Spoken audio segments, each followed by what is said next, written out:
Okay. Welcome, everybody. Welcome to our lecture series that we're going to have. Let me get my notes up here. This is a summer lecture series we're going to have going on for the next 3 months, and this will be the first one. We were lucky enough to get Dr. Byron Curtis here. So thank you very much for coming. Welcome. Byron Curtis here sent me a bio, and it's an incomplete bio we've been talking to earlier here. I might add a few things. I'm in trouble now. I'm going to sit down. Dr. Byron G. Curtis is a professor of biblical studies at Geneva College, where he has taught Hebrew language, Old Testament studies, and Christian theology since 1991. He holds a PhD in biblical interpretation from Westminster Theological Seminary in Philadelphia, and did graduate work in the Hebrew Bible at Duke University. He and his wife Sue Ann live on College Hill in Beaver Falls. Some may know Sue Ann from her job at the Chippewa branch of the Beaver County Library. Byron and Sue have 2 grown children, 1 granddaughter, and a cat named Harry. Now, also, from what I hear, is a wonderful mountain dulcimer player, or hammer dulcimer? I play hammer dulcimer. Hammer dulcimer player. He's also been on Word FM locally quite a few times, and the History Channel comes a calling on him every now and again for different things. So we are very privileged to have him tonight. Tonight's lecture is entitled Genesis and Creationisms, Evangelical Options and the Hebrew Text. So let's give a nice warm welcome to Dr. Curtis. I forgot about that title. I put a different one on the screen here. I need some assistance to pass out some handouts here. Here's one variety of handout. Here's another variety of handout. I only have about 25 or 30 of those, but I think we have enough. Okay. So we are looking at, in particular, the days of creation in Genesis 1, and about varieties of creationism. So a couple of basic definitions. Let's turn to the next screen.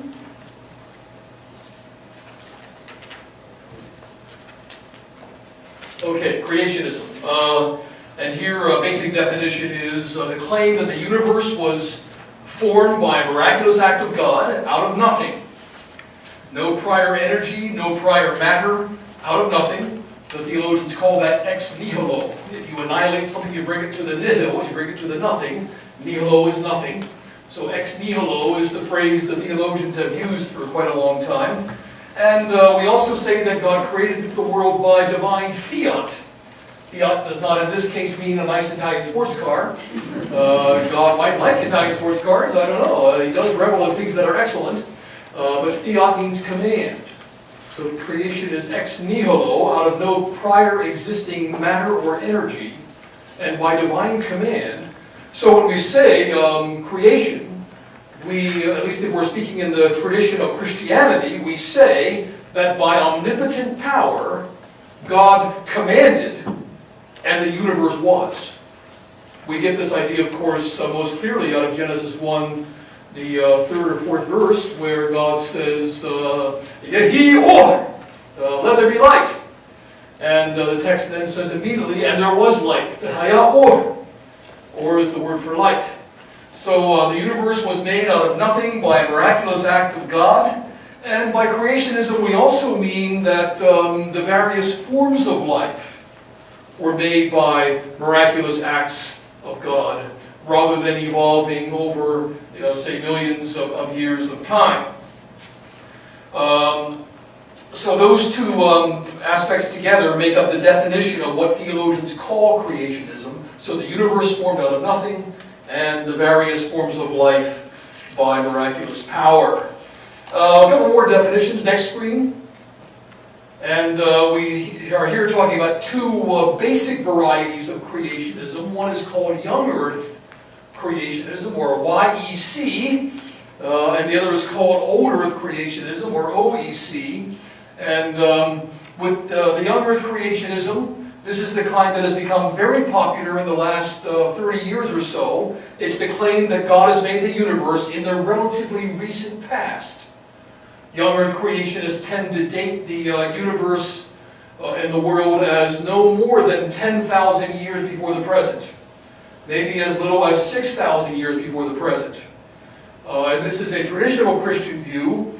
In some editions of the King James Bible, the editors marked in the margin at Genesis 1 the date 4004 BC. And so roughly 6,000 years of Earth history have passed since that date of 4004. That date was the date calculated by Archbishop James Ussher back in, I think, 1615. Ussher was one of the great classical scholars and bishops of the Irish Anglican Church.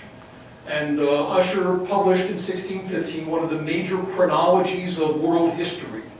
And he calculated the date of creation using Genesis genealogies as 4004 BC, and what's more, in the month of October. It's a very, very precise date there for creation.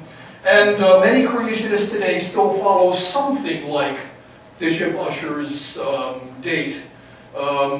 6,000 years, maybe as much as 10,000 years. Old Earth creationists, on the other hand, accept the claim of the astrophysicists out there in the world that the universe is something like 12.7 billion years old, and the Earth, the planet, is something like 4.3 billion years old. Those happen to be the current estimates generally accepted by geologists for the Earth and astrophysicists for the universe.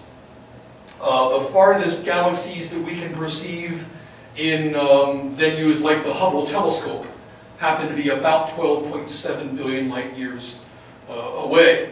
So that gives a date for the origin of that light.